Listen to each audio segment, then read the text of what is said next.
Good morning and welcome back to another episode of the Red Chip Poker Podcast. I'm your host, James SplitSuit Sweeney, and welcome to the first episode of Season 5. Now, if you listen to Season 4, we had Chris join us on pretty much every single episode, but unfortunately some personal stuff did come up in Chris's life and he will not be back joining us for Season 5, but that's okay. It's still going to be you and I having a bunch of conversations about poker strategy like always.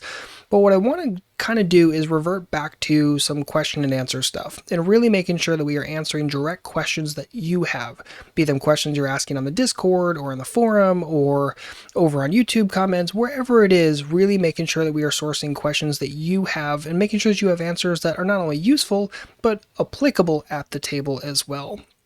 So if that sounds up your alley, that's what we're going to be rocking and rolling with in Season 5, unless of course you all say, you know what, I want something else, in which case, let us know as well over on the Discord, redchippoker.com/discord to join for free today. So in this specific episode, we're going to answer some questions specifically related to GTO and GTO solvers. So the first question we're going to look at is essentially, are GTO solvers, is GTO useful for me? Especially if I'm playing, say, a live cash game where my opponents are definitely not even close to GTO. Should we even bother with solvers between sessions and trying to approximate GTO in real time? So at first glance, you might hear this question and think, yeah, clearly no, right? Because my opponents are nowhere near GTO, so why would I even bother with the solvers? Why would I even bother trying to look at a GTO strategy? But the answer here is actually yes, and I'll pose it in this way. If you were looking at your opponent and trying to craft a strategy against them and trying to figure out what is the best way to exploit them, how would you go about that? Well, you might use some basic math, and you might look at things like break-even percentage and look at the kind of folding frequency you think they might be having in a situation, and you might be able to find some spots that are easily exploitative, right? They're just folding far too often, cool, rock and roll, no problem. But what if you're trying to find more exploitative strategies than just outright profitable bluffs, right? If you're trying to do that, it would be very, very helpful to know what the GTO approximation actually is, and then be able to say, wait, here's how I can exploit my opponent because they're nowhere close to this approximation. They're not continuing often enough here. They're not raising enough here. If they are raising, they're probably not raising with that combo, that combo, that combo, that combo.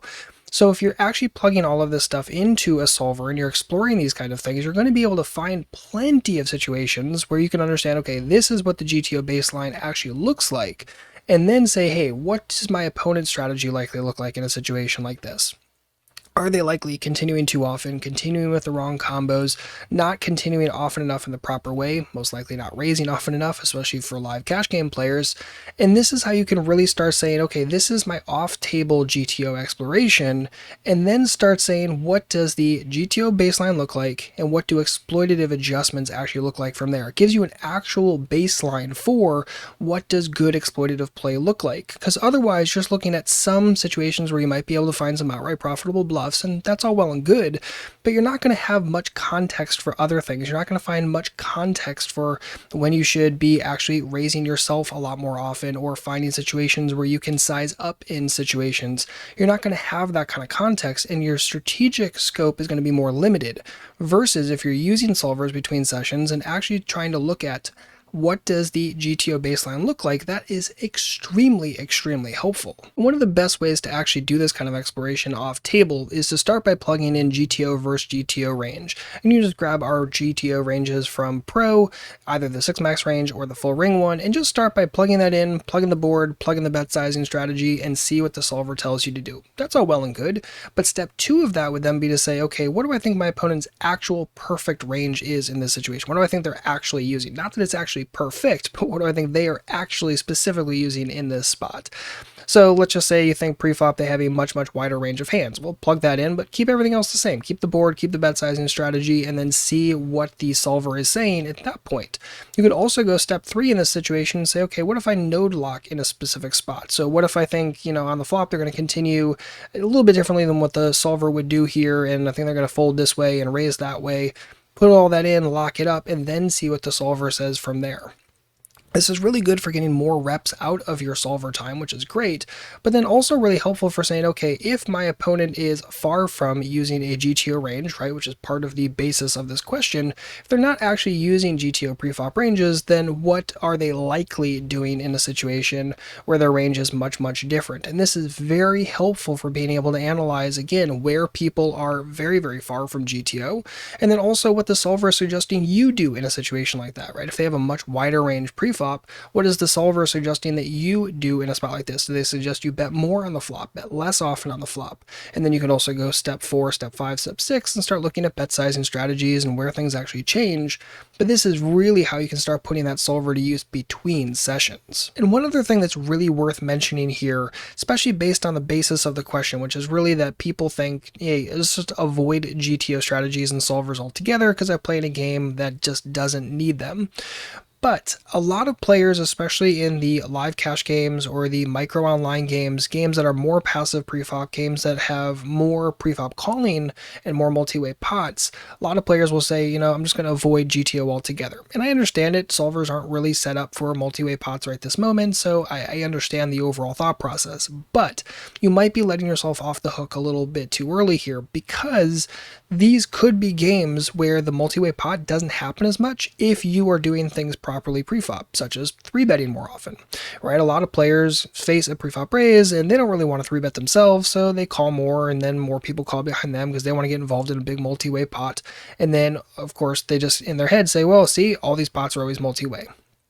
Whereas, had you 3-bet more properly preflop, maybe that doesn't necessarily happen. If you had chosen better sizing for your 3-betting, if you had chosen better sizing for your isolations, even for your open raises, you may find yourself in situations where it's not as multi-way as you think it is. It might be going multi-way based upon the exact variables that are going on in this game right this moment, but if you're in there changing those up, especially with your sizing and your 3-betting frequencies, this might change very, very quickly. So don't automatically abandon GTO because, well, every single pot goes multi-way, especially if there could be some inaccuracies in your preflop strategy that might actually be adhering to all of those multi-way pots. All right, the next question is, every single time I try to apply GTO, I end up losing more. So why should I even bother? So first and foremost, this is incredibly common, but also tends to happen for players that don't have much guidance when trying to make their strategic changes.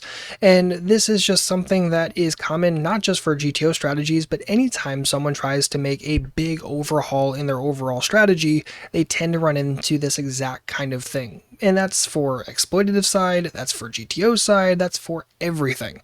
If you get overly focused on one thing and try to make an overarching change to your entire strategy all at once, mistakes are likely going to happen, which is why the biggest tip I can possibly give you here is try to focus on a single learning first and foremost. Don't try to overhaul your entire strategy. Focus on something that's important, that's going to come up regularly in your sessions, and try to make those kind of changes first, because that way you can, one, make a single change to your strategy at a time. It's much, much easier to track. It's much, much easier to go back and reanalyze later.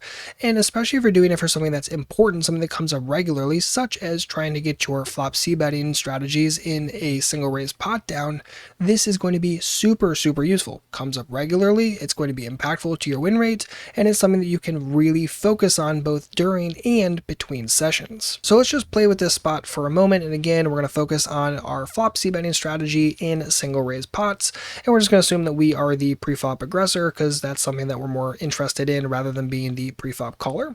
And let's just say we're trying to get our flop c-betting strategy more in line with the GTO frequency.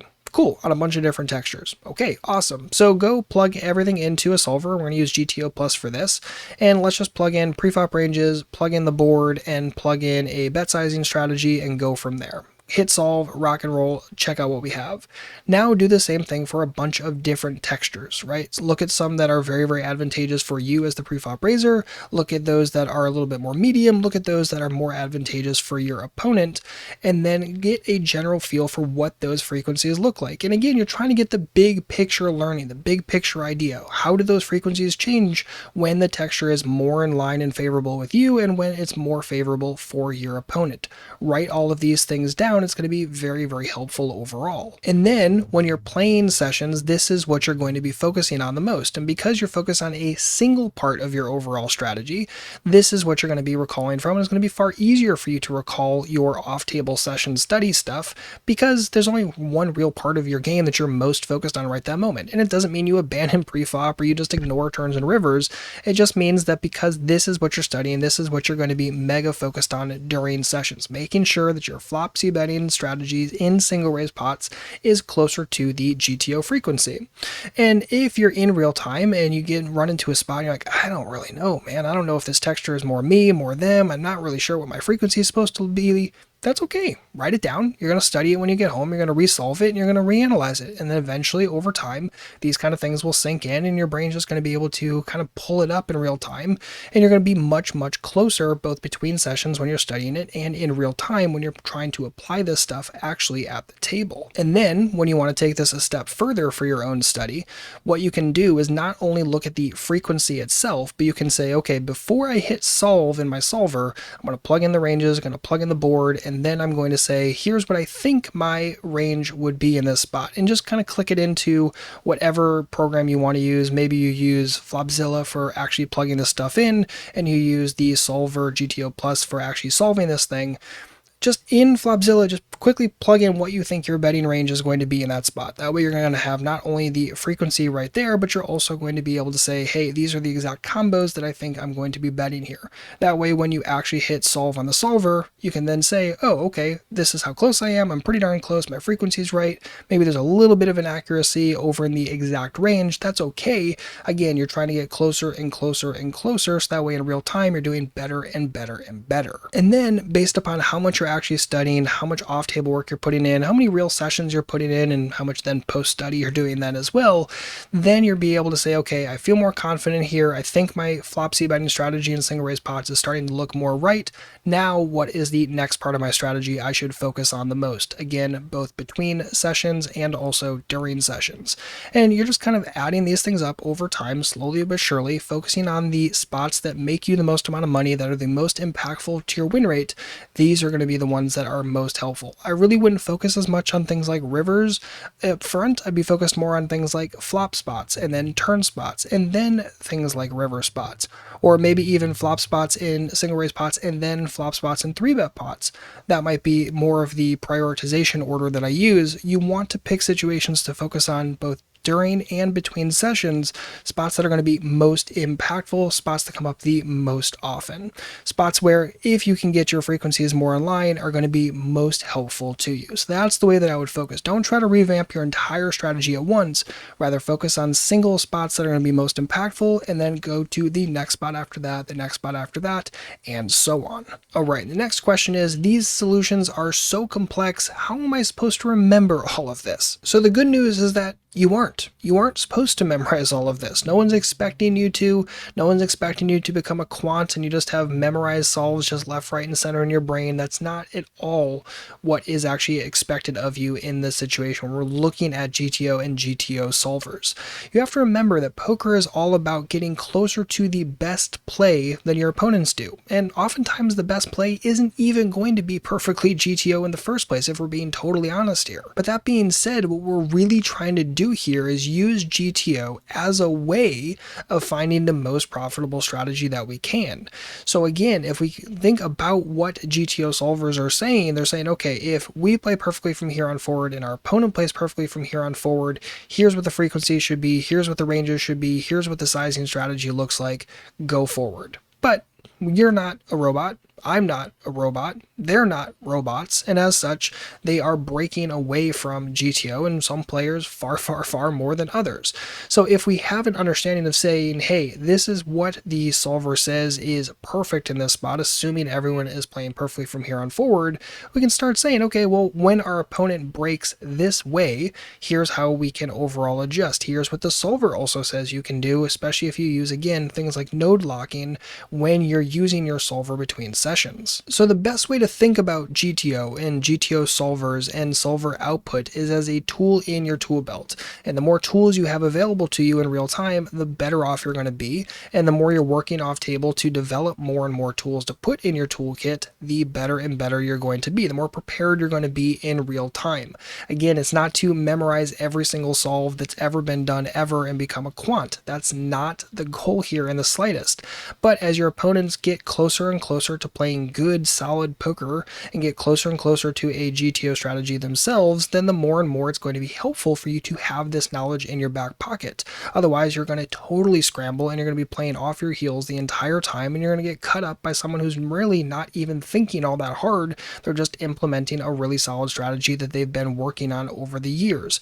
So what you need to be doing is preparing yourself by, again, building up more and more tools to put in your tool belt and then going forward from there. Because when you're playing against really bad players, life's really easy, right? They kind of beat themselves. They just overfold here, or they never fold enough here, or they never bluff raise enough in that situation. Pretty easy to adjust if I tell you those kind of things, right? If someone gets closer to 100 or 0, they are much easier to beat than someone who's closer and getting closer to an actual GTO frequency. Then you have to rely on, okay, what is the GTO frequency actually look like here, and how can I best get close to it myself? If you've been studying this stuff between sessions, it's much easier to recall and at least be in the ballpark in real time as opposed to just totally scrambling. And then a final question that we really have to talk about that puts a cherry on the top of this whole thing is, if setting up solves is this complex, how the heck do you even get started? And if you're wondering this exact same thing, I would definitely suggest checking out our new GTO Plus bundle.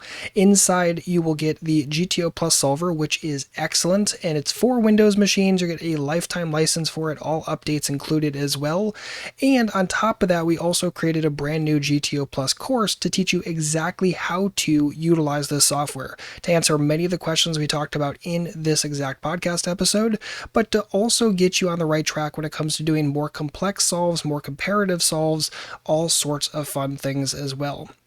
If you already have GTO Plus, you can check out the GTO Plus course with a pro membership, or again, you can get the entire thing today at redchippoker.com/GTO, that's GTO, to check out the GTO Plus bundle, get started solving your own stuff today, and again, put in a little bit of solver time between sessions, and it can go a long way towards making better decisions, both between and, more importantly, during real-time sessions yourself, regardless of whether you play online or live, whatever it is. This is going to help prepare you for making much better decisions in real time. So if you want to get started with GTO solving, again, redchippoker.com/GTO, get started today. Check out the course, check out the software, and also you'll get all of the save files from the course to save you tons of time so you can follow along with the videos much more easily. Again, redchippoker.com/GTO to get started. Get the GTO Plus bundle today, and I can't wait to hear how it changes your study game both between and during sessions. And that is going to wrap it up for this episode of the Red Chip Poker Podcast. Again, welcome back to Season 5. Hopefully you're enjoying this kind of content. If you want more Q&A content, please let us know. You can always leave a comment in the Discord, redchippoker.com/Discord, to join for free today. Can't wait to hear what you're thinking about the new season and also what you want to see answered in future episodes. As always, if you need anything at all, please don't hesitate to let me know. Otherwise, we'll see you back later with another episode. Probably going to be aiming for about bi-weekly for the first little bit of this season until we get our footing. It's pretty hectic over here at Red Chip right this moment in a very good way. We've got a bunch of good stuff coming for you shortly, but it might make bi-weekly a little bit easier to get started. So thank you so much for hanging out today. If you need anything, let us know. Otherwise, we'll see you back later with a brand new episode. In the meantime, good luck out there and happy grinding.